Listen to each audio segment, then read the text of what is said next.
Welcome to the Motherhood Alliance podcast, the podcast dedicated to empowering moms and families on their health and wellness journey. I'm Brittany Suttner. And I'm Andrea Rankus. Together, we're here to explore holistic approaches that go beyond conventional medicine. Each week, we dive into topics that matter most to you, everything from nutrition and mental health to alternative therapies and natural living. We'll bring you the expert interviews, insightful discussions, and practical tips to make motherhood a little easier and help your family thrive.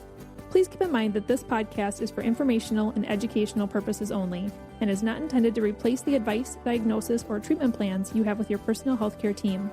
Please have a conversation with your trusted healthcare provider prior to making any changes or implementing any strategies or advice you learn from this podcast. Whether you're a new mom navigating the early stages of parenthood or a seasoned pro looking for new ways to support your family's well-being, you're in the right place. Here at the Motherhood Alliance podcast, we challenge the status quo, ask the tough questions, and offer a supportive community for moms who want to make an informed, holistic choice. Thank you for joining us on this journey. Let's get started. Hi, we are Britt and Andrea from motherhoodalliance.com, and we're excited to welcome you to a 4-episode series with Tina Hollenbeck, the founder of the Homeschool Loft. Through the Homeschool Loft, Tina provides support and encouragement for current and prospective home educating parents through free one-on-one consultations, workshops, homeschooler gatherings, a bi-monthly podcast, and a very extensive community calendar, which lists a plethora of activities available to homeschool families. Tina is a former public school teacher and a veteran homeschooling mom. She's also the curator of the Homeschool Resource Roadmap, which is the most comprehensive curriculum database in existence. She's the author of 8 Great Smarts for Homeschoolers and an occasional speaker at major homeschool conferences. Her work is all about helping families feel confident, informed, and supported in their homeschooling journey. So whether you're considering homeschooling, are knee-deep in it, or are simply curious, we're excited to share options and opportunities that exist for families all over Wisconsin. Let's jump into today's episode. Hi, everyone. Welcome back. We have Tina here with episode 3. Welcome back, Tina. Thank you. Our first 2 episodes have been jam-packed. Like, if you didn't think that there was that much to talk about with homeschooling, you were wrong, because we have filled these episodes, and Tina has had like stats and facts, and she's so knowledgeable in this area. In our first episode, we really kind of did an awesome overview on homeschooling and the different options for schooling. She really helped us understand the different options, the pros and cons of each one. We also talked a little bit about common FAQs or fears that parents have when they're even thinking about homeschooling. And then in episode 2, we really broke down the curriculum analysis paralysis, because there are a million curriculums out there, and where do you even start when you want to start this journey? And so thank you, Tina, for sharing your knowledge with those. My pleasure. But I think another big hang up parents have when they're thinking about this is how, especially if it's a working parent. Oh, yeah. Can I do this if I'm working? And then how do we balance this with all the other tasks of life? Mm-hmm. What would you say to someone who's worried about that? Which one? Well, maybe let's just start with the working one, because that is such a big one where people have a passion on their heart to serve people, whether it's through their own business or they work for a company, but they work from home. Yeah. How can you actually balance work and homeschooling? Mm-hmm. It is possible. I know a lot of 2-income working families, and as I mentioned before, single parents who are still homeschooling. It takes some creativity, and it takes just kind of working through and thinking through your actual situation, because homeschooling is a commitment, and it does take time and effort, and you can't just plunk your child on a computer all day long. You have to be involved. You have to get them out and about, because we don't want that stereotype of they're not socialized kind of thing. But I know a lot of families who do it. And there's a bunch of different ways to do it. Sometimes there are, and we'll kind of stereotype here. Most of the lead educators in a homeschool family is going to be mom. Not all the time. Sometimes dad is the lead educator, and I've known a couple of those families, and those homeschooling dads, if you're listening, you're the primary educator. It's amazing, because you're kind of in the minority. You go to a homeschool meetup and you're the only guy, right? So I want to give those guys a special credit, but a lot of times it's the mom, right? So I know working homeschool moms who they work from home, and they are able to talk to their bosses and say, look, if I start at 5 a.m. with my tasks, because they're not, let's say, customer facing kind of thing, right? Yeah. And can I work from 5 to 10, and then I'll do stuff with my kids, and then I can come back in the afternoon when they're doing their own thing or whatever. There are a lot of employers that are willing to do that. I think since COVID, employers had to get creative at that time, because kids were all home. And so if you wanted to keep an employee, you had to work with them. And I think if you would come to your boss and say, can we do something like that? A lot of bosses are willing to work with you on that. Another way that I know homeschool parents do this is, let's say mom has to work outside the home and it's not an at-home job. Parents try to coordinate their schedules so that one of the parents is always home. And maybe the academics happens mostly with mom because mom feels more comfortable with that, but they save math for dad or whatever it might be. But the parents will work together to coordinate their schedules so that somebody's always there. Involving grandparents, involving other siblings, your siblings, so aunts and uncles, friends. We mentioned one of the prior episodes, it's not legal to ask somebody else to homeschool your children if they're already homeschooling their kids. I should circle back to that because I'm not homeschooling my kids anymore because they're graduated and I've got my grandson, but he's not 6, so he doesn't fall under the homeschool law. If somebody were to ask me, I would not do this for free. If somebody were to ask me, could you homeschool my children or my child? I legally can do that. You can legally designate somebody else to do that for you. Obviously, you need to pay them because that's a service provider that they are doing for your child. It doesn't matter if it's 1 child or 10. If somebody's willing to do that for one family unit, it is legal as long as they're not homeschooling their own children. So another example of that would be if, let's just say I'm homeschooling, but there's a couple subjects like, hey, grandma, my mom, or whatever. Can you be in charge? You're going to have the kids on Mondays and Tuesdays because I'm working. Yeah. Could you do math and XYZ with the kids and you're kind of in charge of that part of their curriculum? Absolutely. And if you're on the same page with grandma and that's all good and you trust what she's going to do and all that, because you're still, as the parent who signs the form, the homeschool form, you're still accountable to that. But there are a lot of family relationships that absolutely. And those kinds of things are a really cool bonding experience between grandchildren and grandparents. Even if it's quote unquote just extra stuff, right? I can't even sew a seam, for example, but my mother-in-law is an amazing seamstress. So she taught my girls quite a lot. And when they were 6 and 7, we took the Laura Ingalls tour across Wisconsin and into Minnesota and South Dakota. My mother-in-law made them Laura Ingalls dresses. Oh. Then, when they were a few years older, we went to Williamsburg. We took a driving trip to Williamsburg, and they were like 11 and 12 at the time. So we went down to my mother-in-law's as she was making them colonial-style dresses, and they helped. That was amazing because they were old enough to help. And so to involve grandparents in that way, grandparents usually have so many skills and interests, and they want to share. And so it's a beautiful way to, again, core academics. I know a gal who's in Wausau who she's going to start homeschooling her son, and her father or father-in-law is a retired math teacher. And he said, could I do math for you? She's like, yeah. So sure, yeah, you can do that. And the absolutely. only restriction about that is if it's another homeschool family, your kids can't be with them full time. Other than that, the sky's kind of the limit. Well, okay, but just to also reiterate another aspect that I'm sure people would think about, if I'm homeschooling and then my friends Martha and Mary are also homeschooling, and I'm like, I love math, I don't like science, you love science, you don't like math, you're really good at English. Okay, everybody send your kids here on Mondays, and we're going to do this, and then everybody goes to Mary's house on Tuesdays. So that's the one that you're saying is not... You can on a limited basis. One thing I know comes up a lot, people don't want to dissect animals on their kitchen table. And so some families in a homeschool group be like, we're going to do a biology co-op this year. And so, Sally, the homeschool mom, is going to do all the science and dissections at her house every Tuesday afternoon or something like that, because they're all choosing to use the same science curriculum. So the reading and that kind of thing would probably be with the children at home, because that's like teenagers. So they do it at home on their own, but they go for lab with the other mom. So you have to be careful about it to not do too much. I do have an article on my website about this, what's a good rule of thumb? One of the provisions we didn't talk about before in the homeschool law is that it actually has been legal from the beginning. If you want to send your child to public school in your district for 1 or 2 classes a semester, you literally can do that by law and still be a homeschooler. So what I like to say, this is not an official part of the law, but that amounts to, if it's 2 classes, let's say it's 2 hours a day, 8 hours a week, that your child's going to be legitimately homeschooling still, because that's part of the homeschool law. It's in the law, but over at the local public school, taught by non-parent teachers in the presence of unrelated children, right?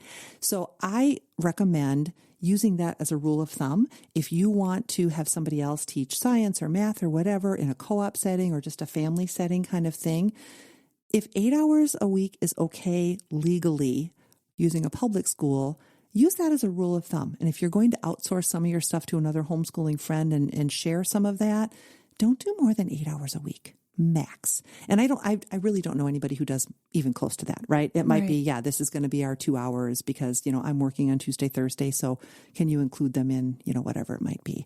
But again, that's not the legal language, but I think it's a fair way to extrapolate what the law literally does say to make us feel comfortable. Like we're not outsourcing too much. Yeah. Okay. Again, it comes down to integrity. Exactly. Yeah. Yeah. If you're trying to just pawn off everything on other people all day long, then you might want to rethink homeschooling. Well, and then, going back to the working thing, just the brief example that you gave, and everybody would look different, but if somebody was getting up early to do some work at home before the kids rise, and then they're doing their homeschooling during the day, and then they jump back on their computer or work in the afternoon, how can a parent not get burnt out? That's a really good question. I think this is like mom in general. We can very easily get burned out, whether we are navigating our kids' school schedules and all of that, or we're homeschooling and everything else. We have to make margin and time for ourselves. It can't just be about always putting out for other people. So I guess it comes down to some time management. With the homeschool piece, one of the ways to help with that would be to, as a child's able, help them to become self-directed with their studies. When you have a little child who's 5 or 6 years old and they're not reading yet, obviously they need your help for a lot of things. But homeschool lessons only take maybe an hour a day in that case, and broken up into 10 or 15-minute increments. So it doesn't take all that much longer to do that. But when you've got a child who can read, it's a really good skill for them to not have to have mom sitting with them all the time. It actually is a good life skill. One of the things that colleges love about homeschool graduates is they already know how to learn on their own. So they don't have the freshman fail that a lot of other kids have because they already have learned to do it. So mom shouldn't feel guilty if they're saying, okay, I'm giving my child a little math instruction, and then they're going to go off and do the assignment by themselves. You're actually teaching them to be self-sufficient, and that's a good thing. So it shouldn't be that we have to micromanage every single moment of a child's homeschool life. That actually does them a disservice, and it helps us if we can release some of it. There are some online curriculum programs too. One of the first things I did with my girls was I started using an online math for them, because if my girls were ever going to be stressed out about anything, it was math for them. And that could become very stressful for us as a family because here I'm trying to navigate the math and they're both crying over it. And I get it. Math is not their strength, but you have to do it, right? Legally and just life. And so I found a really good math program online that I liked. And they, as much as they can like math, they liked it. And it kind of took the pressure off of me, and it made sure our relationship wasn't going to get wrecked over math. But yet they were still learning it. And I wasn't just, abdicating my responsibility for math. And there's ways you can do that with any subject if there's a particular thing that you do need to do that for. Mm-hmm. And I suppose if somebody's starting to really feel burned out, then it's really just looking at, which one is your priority, right? Yeah, and then and how can you lessen one of them if that's an option? Right. I guess on that line, because you also have housework and dinner to make. Mm-hmm. I mean, dinner alone is like a stressor for most parents because that happens every day. These kids want to eat every single day. They want to eat every day. Yes. And if they're homeschoolers in their home, they want breakfast and second breakfast and then lunch and they're a bunch of snack. hobbits. And yes, they are. And so even just like meal prepping, that can be a chunk of time every day. And so even if somebody's not working, now if they're working, that compounds. Mm-hmm. But even if they're not working, balancing feeling present within homeschooling and knowing that that's your, quote unquote job of the day. It is. But then also balancing the house and then other responsibilities, especially a lot of us are in the sandwich generation where we're also having to take care of our parents a little bit, things like that. Do you have any tips for kind of navigating the housework and the other necessities of life? Yeah. So one of the things would be to set a routine. Like I'm not advocating saying like math is 9 o'clock every day and then science is 10 o'clock. That's just too stressful. But the routine kind of like I talk about, like if the morning a lot of times kids' brains are fresher. So it does make sense to try to do the academics in the morning, but you can get done lunch or shortly after lunch.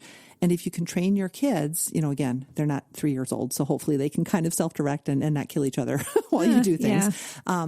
But if you can say, I'm going to commit to the mornings being focused on school. And then the afternoon, they're going to be kind of entertaining themselves. I'm here, I'm doing my thing, but that's when I'm going to prep dinner. right? And I'm going to set a time and I'm going to say, 1 to 1:30, I'm going to get that stuff going so I can put dinner in the oven at the same time every day. I'm going to clean. One of the things I did was I forget which method does this, but I cleaned a room a day. Took 20 minutes, right? After you have to kind of initially clean, okay, I need to get rid of the filth in my house. I need to take an afternoon, hubby, take the girls out so I can do this. But once the kind of basis is there, 20 to 30 minutes in the living room, you're done. Then you just cycle back. The living room happens a week from there and you do the kitchen the next day. That really helps. And also getting the kids involved. I was just going to say. Yes. I think whether you homeschool or not, that's hugely important. Homeschool kids are home. Right? So not only are you helping them learn life skills that they're going to have to know, which might be more important than math, right? In the grand scheme for some kids, they're right there. So you're helping them. They're helping you. You have to be okay with the task not being done perfectly at first because kids need to be trained. And so you do have to let go any kind of perfectionism you might have about this is how the bathroom needs to be cleaned. If your child's listening to your instructions and they did the best they could and it's not to your standards, let it go. Sing that song from Frozen. And it's okay because within 6 months, they're going to practice that bathroom task every week and they're going to have it glowing. And so, you have to give some grace to yourself and to your kids as well, but involve them. It's a blessing and it's a good thing. Yeah. I know with us, we have a routine. So with my boys, I had to train them. This is how I want the bathroom to be done. This is how I'd show you. This is how we clean the toilet. Yeah. And now and they're 12 and 10 too. So I can say, okay, one of you guys go clean up the bathroom. One of you guys go clean up the living room. My standards, right? Yes. And so, maybe it's in the morning we do a quick clean and you have your jobs assigned or whatever. Yep. I did that. I made up. So I used an organizational tool for the homeschooling, which we can talk about called work boxes. But for even the house chores, we had just a door that was where they're going for upstairs. I call it our do it door.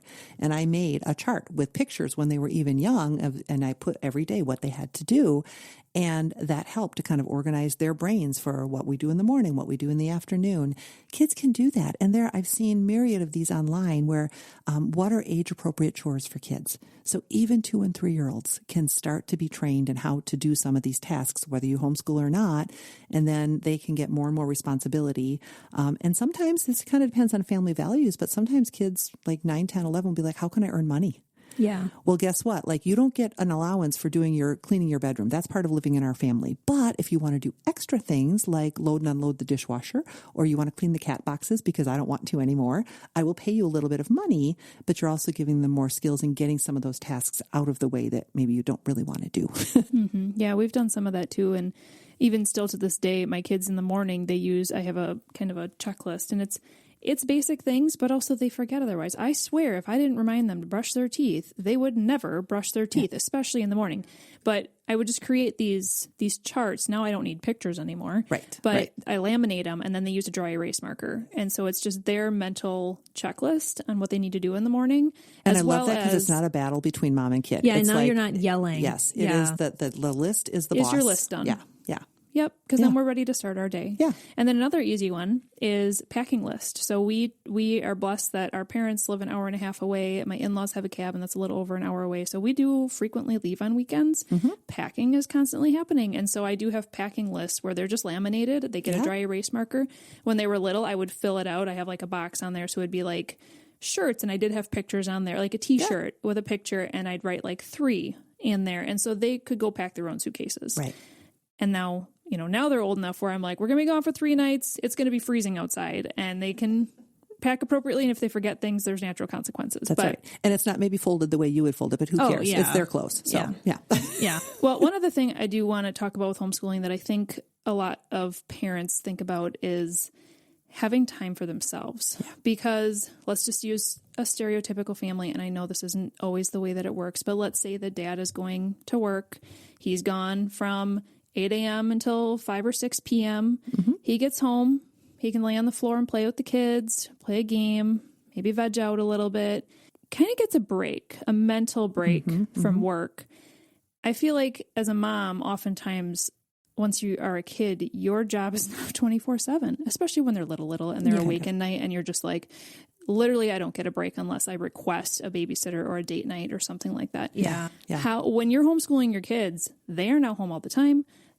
I'm sure they love each other, but they're fighting all the time. Your sanity can start to go out the window. Yeah. So how do you maintain that? So a few things that I did was, even after my kids gave up nap, we had an afternoon rest time. And, different people have different values about this. And my kids are 23 and 24, mind you. So it was DVDs. We had a movie every afternoon. And the rules were you sit on one piece of furniture separate from each other. You can bring a book, you can bring some toys, but you need to be quiet. And because I'm an introvert by nature, and I said, I need to rest my ears. And these other little kids I was babysitting were sleeping too. So that helped, right? And they got to choose and they got to pick a movie. And it was always things that I vetted. So you can still do this with streaming services, right? But it was things that I vetted that I knew anyone were safe. It's an hour and a half, but it made a world of difference. And I was just around the corner. So if something happened, I was right there.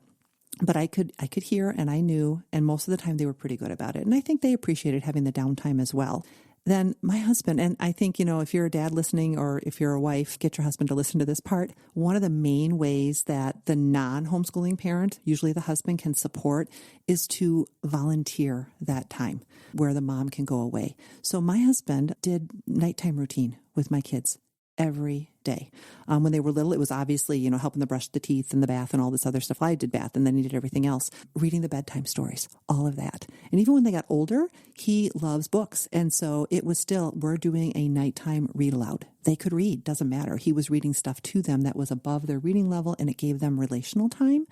And then I just had downtime. I could just go be quiet after dinner and veg out. That made me a much better wife once the kids were in bed, by the way, too. So dads, that's actually a good thing. You're letting your wife calm down so she can actually be a wife as well. And then the other thing that he did, most Saturday mornings, he would take them on daddy-daughter dates and he would leave the house every Saturday morning.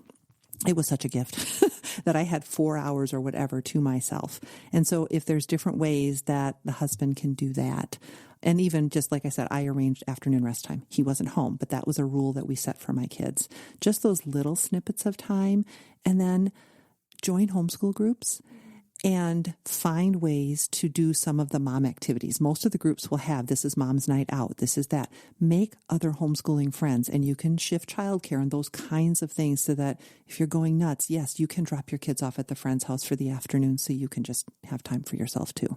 That's very helpful. And, it doesn't just have to be dad. It could be if you have grandparents around, they can, hey, every Monday afternoon, can you, it's not asking much, can you, or every other Monday afternoon, just something I can plan on. And then, even just as much as I know there is education in grocery shopping, things like that, sometimes just going to Costco by yourself, even though you spend way too much money and you cry a little bit inside, it's just nice to be able to go and walk around somewhere. Yeah. Isn't that funny that that's like a relief time? But it is grocery shopping. Okay. Or meeting up with a friend and going for a walk. That's really what we all need. Yeah. Yeah. And again, most grandparents love those opportunities. So, if you've got that kind of a relationship, take advantage of them in the best way.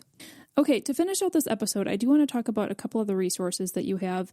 You do your own podcast. I do. Yeah, you guys were on it. So that was a great episode. So it's called the Loftcast 2.0, and you can find it on our website, homeschoolloft.com. There's a tab that says podcast.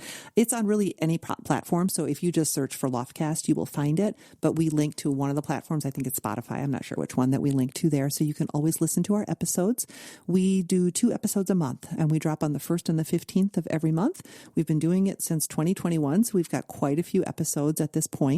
And my co-host Christy and I just talk all things homeschooling, and we have a lot of guests on as well. And Christy is a veteran homeschooler as well. She has 3 kids. She homeschooled all the way through, and her oldest is 30, so she's been doing it even longer than I have. And she's a delight. And like I said, we talk all different things and have some really cool guests on. Yeah, you have so many awesome free resources for families to learn from.